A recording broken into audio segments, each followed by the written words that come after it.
energy. I feel energy. Welcome back. We're back with another episode of the CrossFit Rife podcast. Today we've got Mr. Dave Doyle with us.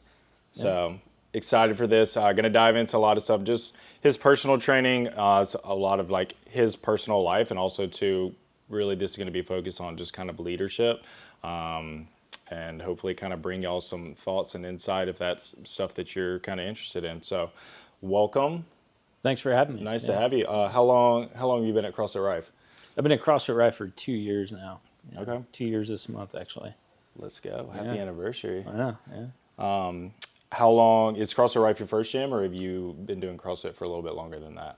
Just a little bit longer. So I was at a gym, shout out to CrossFit Pantera in Southern Maryland. I started there and was there for about 6 months before I moved down here and started at Rife. Okay, so still kind of fresh whenever you came down here. Yeah, definitely still felt like a beginner for sure. I feel like a beginner every day sometimes, but it's just the way that it works. What kind of got you interested in CrossFit whenever you first started? Like, what made you kind of be like, yeah, I want to do this? Yeah, so before CrossFit, I was just really running, and I kind of reached a point where I honestly felt like I was atrophying, like I was just getting weaker, seemed like I was getting smaller, and so I'd been kind of looking for something else to do, to be more well-rounded. And what helped me make the decision, it was around Thanksgiving 2023. Both of my mom and my stepdad both got pretty sick, and they got sick mostly a lot of lifestyle choices, and that was, those were big factors in that. And I went to see my stepdad in the hospital, and I looked at him in the bed, and I just thought to myself, there is no way that that's going to happen to me in 20 years. So I actually walked down to the lobby of the hospital and called the CrossFit affiliate in Maryland and said, hey, can I come in and do my foundations next week? Out of the hospital? Yeah, right there on the spot. That's crazy. Yeah. So I showed up there the next week and did all 5 foundation classes in 5 days. Yeah, and kind of the rest has been history. I was hooked. Wow. Yeah. I've heard a lot of stories about people starting CrossFit, and I don't think I've heard that. That's crazy. Well, obviously, I hate to hear that that's like how you kind of had to get into it, but it is like it's very real. I think sometimes it takes seeing other people be a certain way, and you're like, okay, I don't want to end up like that, Yeah, it was definitely a shocking moment. It was like I had all the things I'd been considering changing in the months before that just came to like an epicenter at that moment, and I was like, I've got to do something right now. So, yeah, I called Amanda, the owner at the affiliate, and was like, put me in, coach. Let's do it. Yeah. Dang. Well, glad you did get started. I think you played a lot more of a role, I feel like, than you think you do kind of at the gym. Like, I know being an ambassador to the gym, like, we don't just kind of toss those out. Like, we pick out people who, yes, like they're consistent with their fitness and that kind of stuff, but it speaks a lot more to just kind of like we try to find like good people, if you will. And like, we have lots of good people, but just the way that you interact with the other members that are in the classes and stuff, and always are very positive, and everybody's always happy to see you. I think that just kind of speaks to that. So we're grateful to have you. I'm glad you moved down here. So you're a Navy guy. Yeah. How long have you been doing that? A little over 30 years now. Wow. Yeah. Quite a long time. Every time I say that out loud, it sounds insane, but yeah, it's been 30 years since 30 I is a joined. long time. What do you do currently in the Navy, and like what have you done? Like, what's kind of like your rank and all that kind of stuff? Yeah, so I started out, currently I work at what's called a Fleet Readiness Center here in Norfolk, and we're an aviation component repair facility. So all the cool aircraft you see flying around here, my facility repairs all of the parts and pieces for those. But I started out as a young enlisted sailor right after high school. I went, joined the Navy, and I became what's called an AME, which is an aviation structural mechanics safety equipment. And I worked on F-18, specifically like ejection seats and environmental control systems, which was pretty awesome.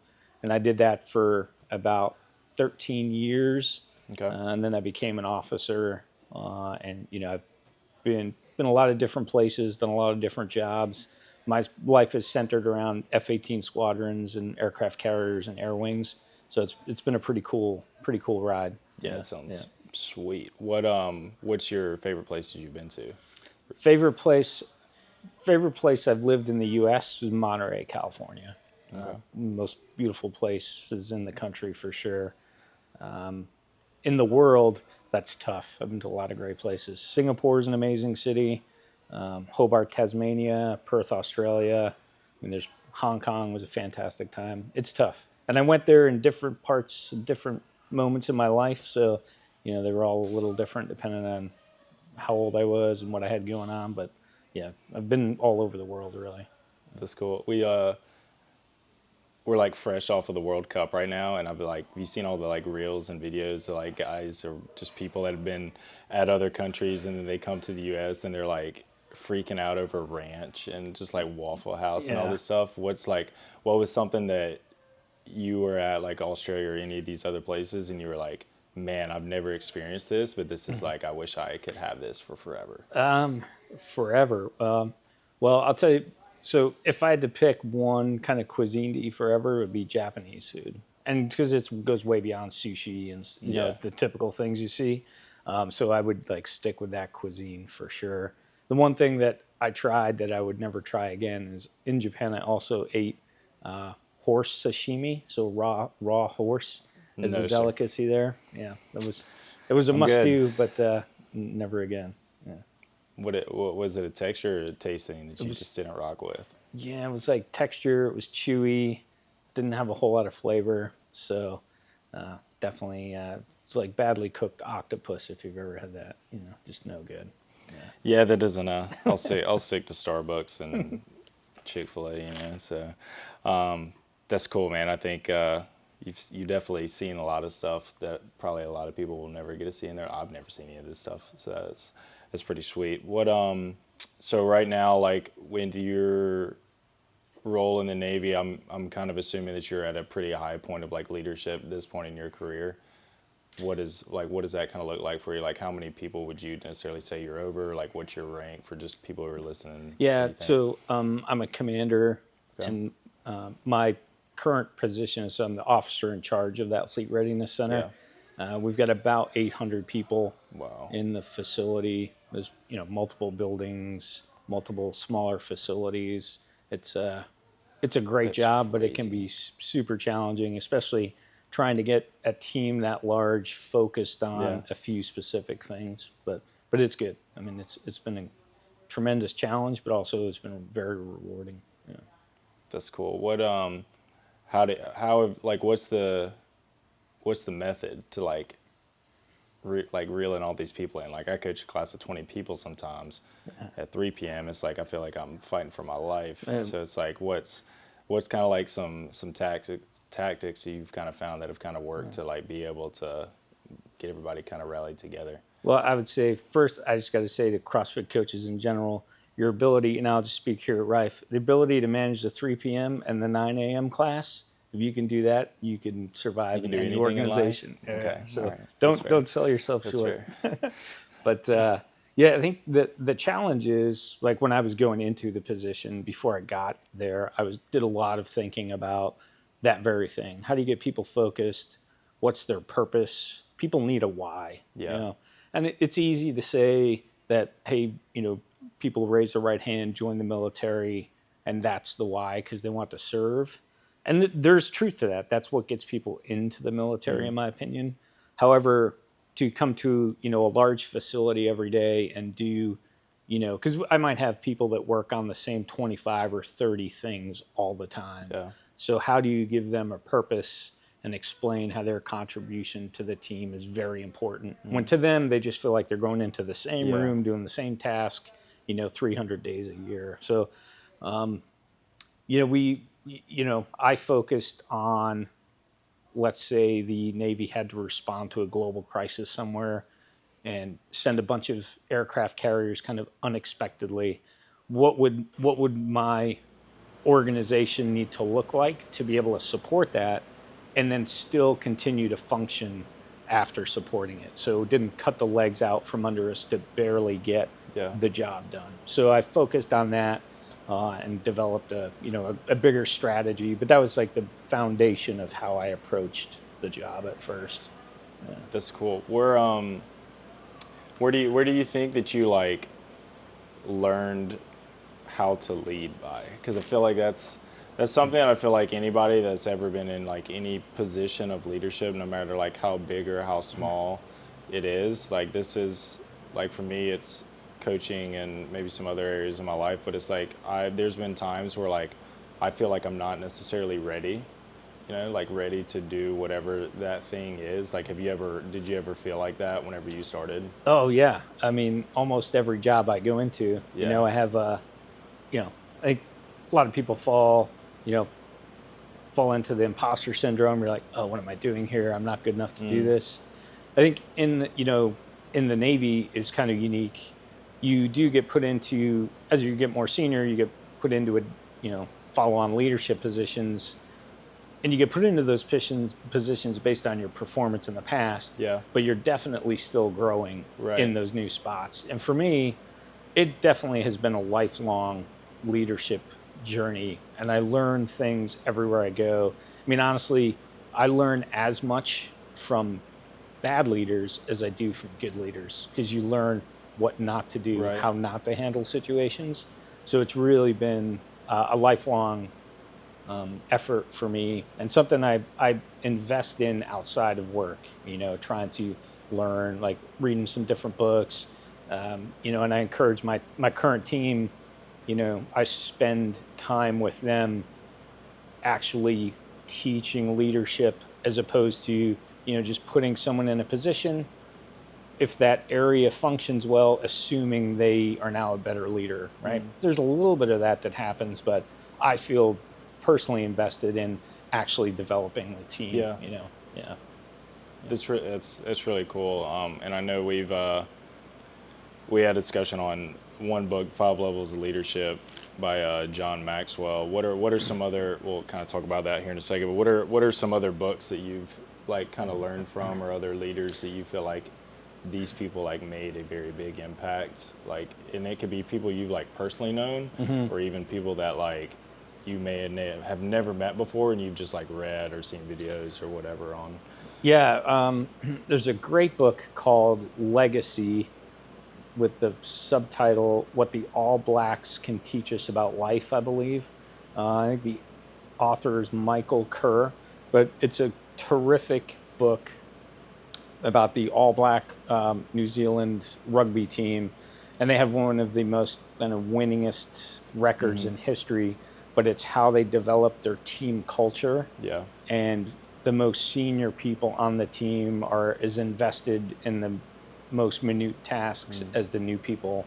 And honestly, if I could recommend a single book to anyone, that would be the one book that I would read, because you can apply that to the 9 a.m. moms who are a tough group, or an organization of 700 or 800 people. Honestly, it doesn't. And I mentioned before, it's been a lifelong journey of learning. Like when I was a very junior in the Navy, I had 4 or 5 people who worked for me, and I tried to develop them and make them better. Now I have 800 people, and I have a team, a leadership team that I develop, and I expect them to develop their people, Right. to try to filter that down. Yeah. Yeah, it's really cool to be able to see that process of like, at one point you were probably leading a smaller team, and now it's like, yes, you have 800 people, but like you obviously can't come in contact with 800 people and lead in a way that you would probably want to. So it's like, how do you go about being able to develop people the way that you would want them, or the way you think it's best for it to happen, and then them just be able to carry that out? That's pretty cool. So when it comes to leadership, like what would you say at the end of the day, like what is the purpose of a leader? It's a good question. So over the years, my answer to that has morphed as I've grown. Right? I would say generally, so there's difference between leaders and managers, right? Like managers are just chasing numbers, looking at metrics, not not developing teams and teaching people what to do. But I would say just generally, a good leader's job is to give his team a purpose, set expectations, let them know what the mission is, and then be a barrier removal for them to accomplish those tasks, to grow professionally and personally. And then you have to live that example as Yeah. the leader every day. Yeah, I think that's good. That's a good word, and I think being able to live it is something that is so like it's really nice because it gives you a level of accountability that like, all right, if I'm asking them to do this, like I need to be able to do the same thing. Mm-hmm. And then like I think you mentioned like bad leaders, like you'll see bad leaders who are like they're gonna ask XYZ out of everybody, but then they're not like kind of willing to do that themselves, you know. So that's cool. But what's so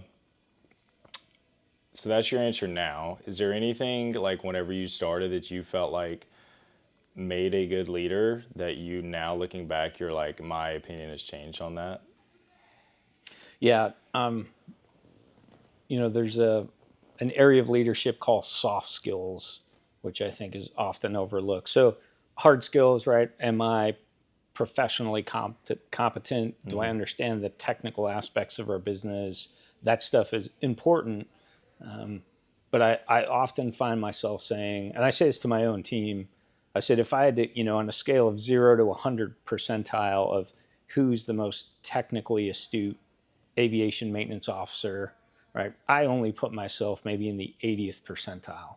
And some people know every policy and rule off the top of their head. I've Yeah. never been that guy. Yeah. I know where to go find the information, Right. right? I've spent more time cultivating my ability to communicate with people and trying to figure out, for instance, if I was talking to you and Jared here right at the gym, like, Caleb receives information one way better. Right. Jared is this style of communicator. I've spent a lot of time trying to hone those skills over the years, and I've found that it's really made me be able to communicate what I need to do in a way that the human receiving it understands, and it's allowed me to accomplish a lot and make a lot of positive impact, in a lot of different areas. So I felt like that was a time well spent as opposed to trying to, be the policy expert per se. Yeah, because like you can be the policy expert, but it's like at the end of the day, it's like if you can't relate to the people, A, they're probably not going to want to listen to you. Yeah. Just first and foremost, and then nothing's going to get done. Yeah. But then also too, it's like you might want to build this fly is driving me nuts. You might want to be able to relate to them, but if we don't like take the time to be able to like learn how they learn or how they receive information, it's like it's going to be a lot harder to get kind of the results that you want, right? And so like even stuff as simple as like when we're coaching and we're giving cues to people, like we say that there's this term of just like there's no good cue or there's no bad cue. There's just like the cue that works. So it's like if I'm trying to get you to do something and whatever I'm telling you in my brain, it's right. And Yeah.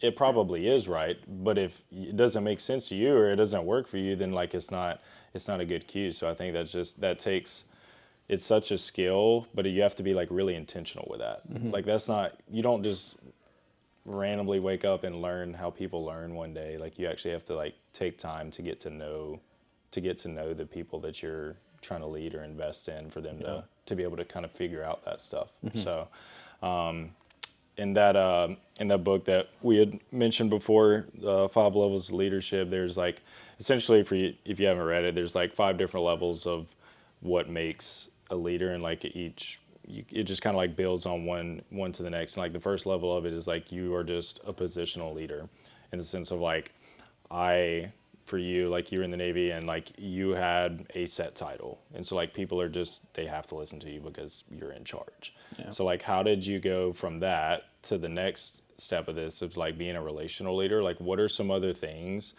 that you have done and maybe they've been successful or maybe they haven't been successful in taking that next step of like, okay, I'm just in charge for being in charge, but now it's okay, these people are going to want to listen to me because I've actually invested into them like as an actual person. Yeah. Yeah, it makes me think of like South Park, where it's like respect my authority. Like, yeah, you can get up and say that, man. No one cares. Yeah. What I've always I figured out a long time ago that if you take care of the people that are working for you, like one, you can't fake that, right? You're either people can sense if you're like Yeah. truly genuine, and then you have to follow through on what you say you're going to do for them. And if you do that, very quickly, like people are like, hey, this person is like, no kidding. Like he said he was going to do that and he did it. And now Yeah. I'm asking them to do something for the team.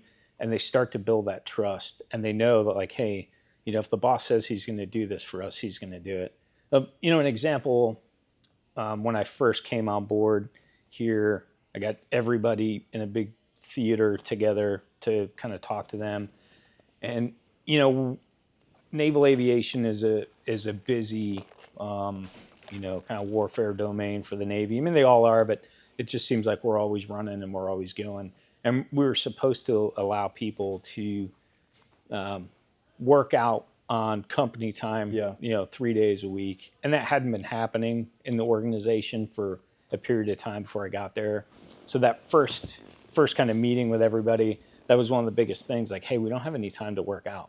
And I said, we're changing that immediately. Yeah. We're going to start working out 3 days a week, and just gave them that time up front. And honestly, some of my team kind of came to me privately and they're like, hey, we're behind on some of the things we're supposed to be doing, and you're taking away time from us, giving them time to PT. Why don't we wait until we get caught back up?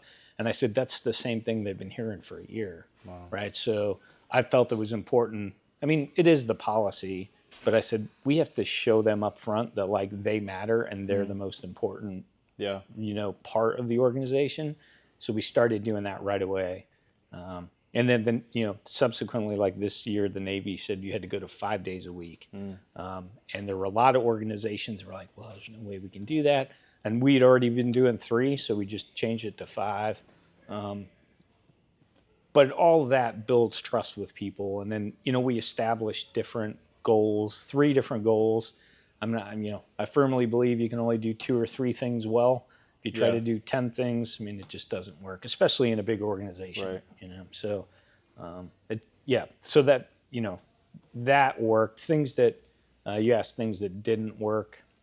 We've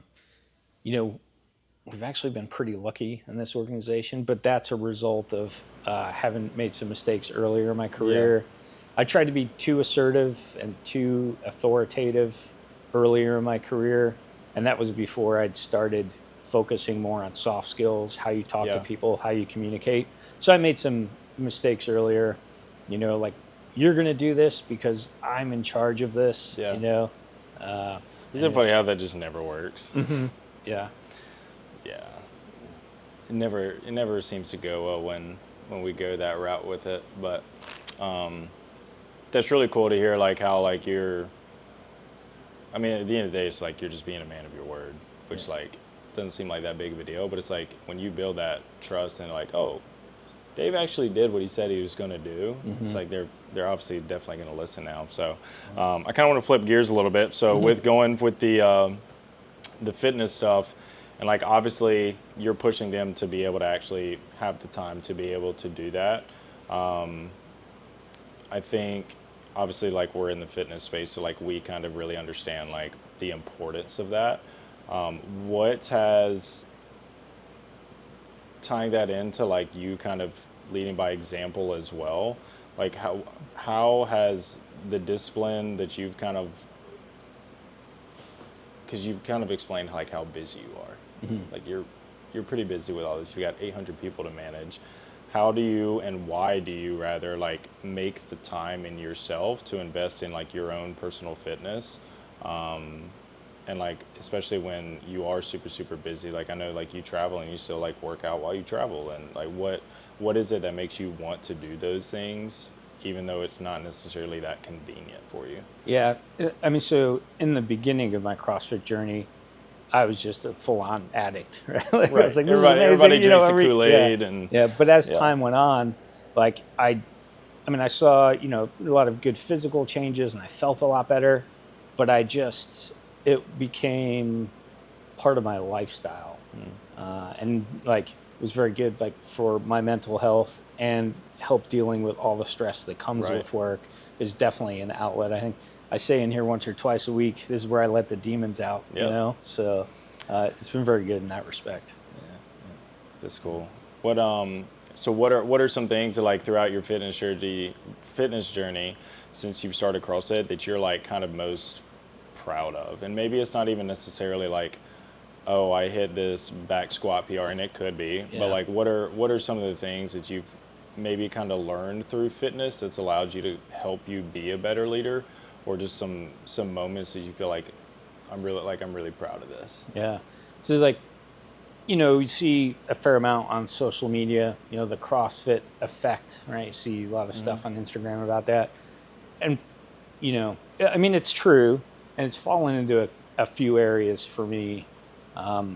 It's fallen, you know, me personally and my fitness, my family, and then my professional life.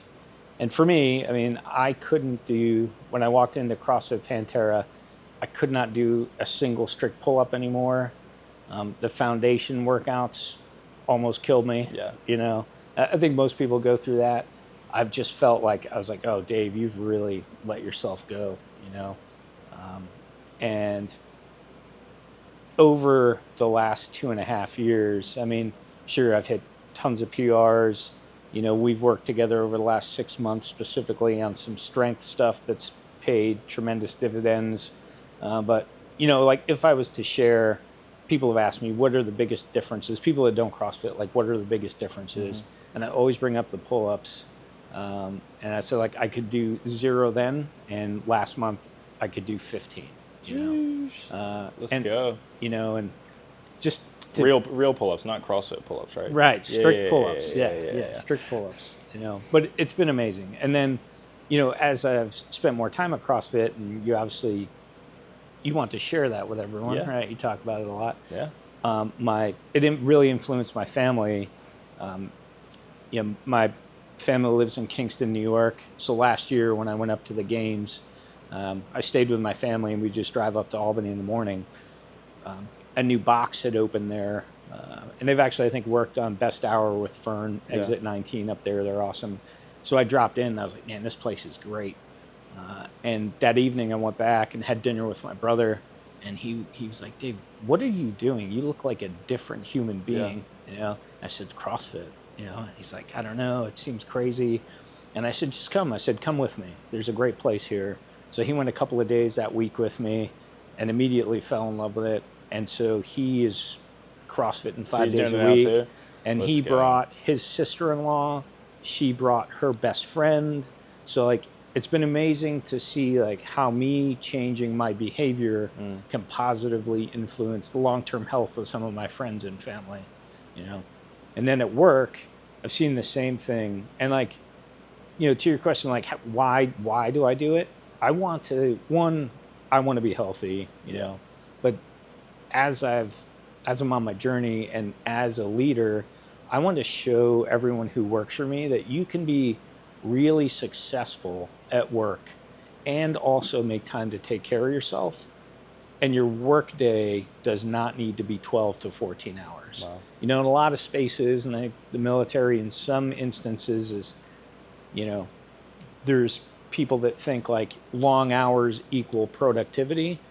And we only get a set amount of time on this earth, you know, and I don't want to spend all of it at work. So put systems in place and processes to make your workforce super effective, achieve the mission, and then also that creates the capacity to take care of ourselves. Right. You know? And I've incentivized that with, you know, fitness competitions at work. So we have to do twice a year, we have to do a fitness test. And we just finished last month. We just finished the spring kind of test cycle, and you know What'd you do for that? yeah. So like I'm the oldest human, right, in the organization at 49. And Still a young spry man. yeah. The average person's like 26, right? So I've got, you know, a little over 20 years in everybody. But this is what I told them. I said, Just in general, if you score an outstanding on your fitness test, I'll give you a long weekend, 3 or 4 day weekend, depending on your score, Okay. for an incentive. And then I said for extra credit, right, we'll do 2 other things. One, if you beat me on the row, right, I said I will give you. So we have like extracurricular duties. It's called being on duty outside of normal work hours. And I said if you beat me on the row, I will allow you to be completely duty free for 6 weeks over the summer. Dang. And then there was an additional one. I said, we will do a strict pull up contest. And if you beat me in that, then you will be duty free for the entire summer for 3 months. So out of the 800 people, there were 30 people that signed up for the pull up contest. There were 30 that signed up. that signed up, That's crazy. and there were 9 that showed up. Wow. And they all beat me, which is great. Really? Yeah, they smoked. I had 15. The next lowest person was 22. Dang. It was impressive. But the overall, and that was great for them. And actually, I decided weeks before the contest, whoever showed up, and you could tell they'd worked at it because I knew how many they could do when they started. I was going to reward them anyway. Yeah. But the greater effect, which I didn't anticipate, which was amazing, is all of a sudden the different departments and offices, people are installing pull-up bars in their offices. People are doing pull-ups throughout the workday. You know, they would have it on the whiteboard like, hey, our goal is to do 50 throughout the day. So the effect is pretty amazing. You know? That's so cool. Just being able to see like you carry your, like you're saying, like your personal thing and like, all right, I'm not just going to keep this to myself. Like I'm going to pass this knowledge or pass this out to the people that actually kind of care about. That's really cool. So what is I guess, like you said, you don't want work to just turn into your life essentially, and you want to like be able to like show the people around you that you can have balance with it. How's that gone, and like what to you personally, like are you intentional about, like obviously like we've kind of talked about your fitness, but like what other areas of your life are you like, this is a staple for me and this has to be in place to make sure I'm just being the best version of Dave that I can? Because I think that's another thing with leadership is like if we're not able to, and I'm guilty of this, like I'll like kind of run myself into the ground like doing stuff, but it's like if I'm not putting in the work to myself to be able to show up to the people around me, then I'm like kind of worthless in that sense. So like what are some things that you have found over the years that has helped you be able to show up to be the best version of yourself, to be the leader that you want to be able to be? Yeah. I mean, in some days it's hard, right? I mean, Yeah. life, the different seasons is tough. You know, 3 or 4 years ago, I had the opportunity to go to a leadership course, and there was a great presentation on life balance, right? And you often hear people use the phrase work-life balance. That doesn't exist, right? Life is just life, and you have to balance that. Because I think as simple as saying work-life balance means work is work and then life is life. Yeah. You know? And I think those, I mean, obviously it's just a part of it. Yeah. So I feel like, you know, especially over the last few years with CrossFit and working on my nutrition over the last year, you know, those things give me the energy and the stamina and really help with the mental acuity to be able to come to work, you know, most days, because nobody's perfect, and like be the leader I want to be. But I also feel like there's tremendous value added in your team seeing you when you're not necessarily at your best. Right? Like there's humility in that. And you just say like, hey, I'm overwhelmed today. Can we handle that tomorrow? And that's fine, right? And they need to see that because if you're not sharing your own like growth and struggles in some areas, people just think like, how does Dave do that? You know, and some days I'm great at it and some days I'm not, but I think it's important to share that. And I do leadership sessions with my officer team, and I share that stuff with them. And that's part of it is, hey, I screwed these things up 10 years ago because no one sat down and talked to me about like, hey, I wish I knew this. I wish I'd have handled this situation differently. So just trying to, you know, leave everyone and everything a little better than I found it. But having good. you've got to have a few people that you can like really vent with, you know, and just have an outlet. And I mean, I believe like taking care of yourself physically, mentally, spiritually, you've got to have those kind of legs on your stool, man, or it just won't work. It's just not gonna work. Yeah. And that's yeah, it's I think, and even just for me, I look back on some of the people that I've considered like leaders are just people that I've allowed to like speak into my life, and some of like the best people from that were very vulnerable with their struggles. And I think that that's something, especially like just men as a whole, like we just don't want to do that, Yeah. because it's like we want to have it all put together. We want to have everything all figured out, and so like it's not Yeah. it's not it's honestly harder sometimes to be able to like just because some people just like they'll just talk about it, like be like, oh, I'm struggling Yeah. with XYZ, but it's like I feel like especially if you're in a position of leadership, like people look up to you so much to the point where they're like or for me, like I'll think in my brain like they expect me to be perfect and like have everything figured out, and that's just not it's just not reality. Yeah. So I think that's really cool to hear you say that, like that you are like you do try to share those moments and those days where like, hey, yeah, I am kind of struggling, and then this is where like having a team is so important because it's like, yeah, you might be struggling today, but that's when like you've got the other people that you have Yeah. developed, the people that are under you, because now they're able to lift you up. But it's like if we haven't put the time in as leaders to once again like have them know that we care to the point where they're going to want to listen, just to get tasks done, but then also too on the other end of it, it's just like I'm struggling today, and if they care, they're going to help pick me up on the day that I need it. Yeah. You know? Yeah. So Absolutely. it's really cool. So talking about teams, what is one of our like big values, I guess, like with our with our staff is like just simply just like be a good teammate. What is something that you feel like at the end of the day, like what do you think makes a good teammate? Yeah. So, the most organizations, especially in a like more corporate type environment, they're competitive, right? And people are looking to get, good annual evaluations to get a promotion or get a new position.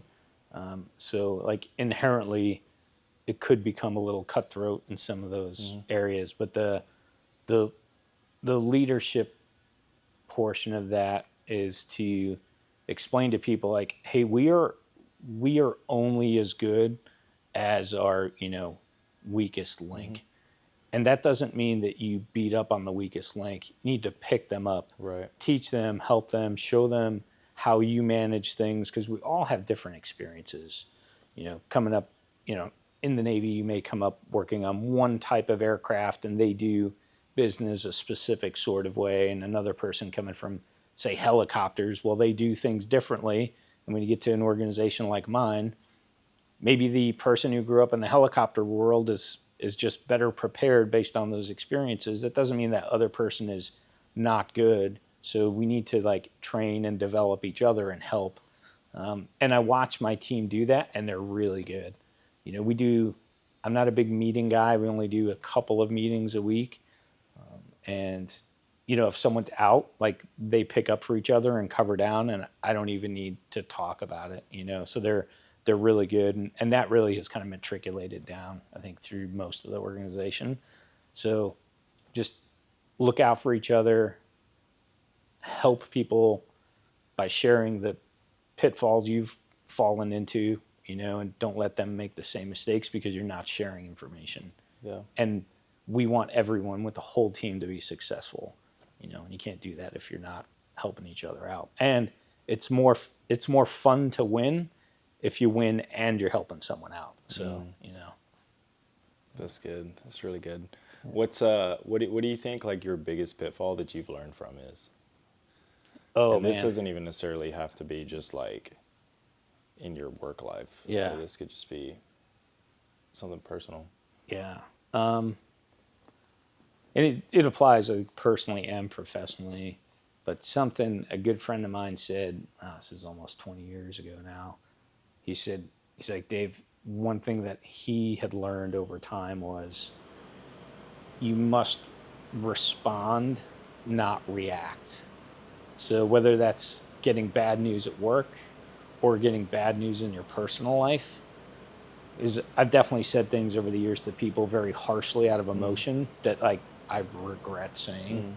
So I think if I would just give people grace, and don't be a jerk just because you can be, But those things can stick with people for a very long time, and I would not want anyone to ever do that to me, and I wouldn't want anyone who I'm helping to teach, train, or develop, whether that's a son or coworker, I want them to be aware of that stuff too. Yeah, and I think I heard a quote one time, and it was something along I'll probably butcher this, but it's like, people never necessarily remember like what you did for them a lot of the times, but like they'll always remember like how you made them feel. Yeah. And that's something that like I personally try to really think about and be intentional about when I coach. Like obviously I come in and there's days like, sorry guys, that I'm not feeling too hot, or like I might be on edge about something, and I do that. Like I'll react, or like somebody asks a question that I've already answered 10 times, and I just kind of like give them. I usually am pretty good about my words. Like I don't necessarily like say bad stuff too often, but my face will tell you everything. Yeah. But that is so powerful. Just like we do have to be so intentional about how we make the people feel around us. Because most of the time, or not most of the time, but a lot of times things don't go our way. Yeah. So that is a really good word of just responding and not reacting to stuff. Yeah, well, and the other, right, you're probably familiar with this, is quick to listen, slow to speak, slower to anger, right? That's sounds simple, but it's not. Much harder in execution. It is simple. It's not easy. Cool. Well, one last question for you. If you were to take 20-year-old person, guy, girl, whoever, or even like your 25-year-old self, like if you were to give them one bit of advice from a leadership perspective and how to go about it, what's one thing that you would tell them?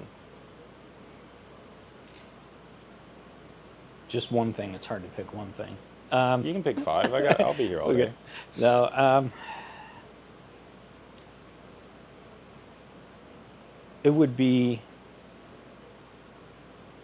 respond, don't react, but followed on with, just because someone doesn't do things the same way you do doesn't mean it's wrong, and you need to appreciate their experiences and why they do it that way. And if you understand that, it will either make you completely understand why they do it that way, or if it needs to be adjusted, it will give you an avenue to communicate to them about why that might not be the best approach. That's really good. There have been a couple times where you haven't done that? Yeah, 25-year-old me was not good at that. Yeah. Wow, that's a really good thought. Especially as like when you're in leadership, it's like you've gotten there, so like you feel like that your way is, I did it this way, so this got to be the only way, like the only right way. Yeah.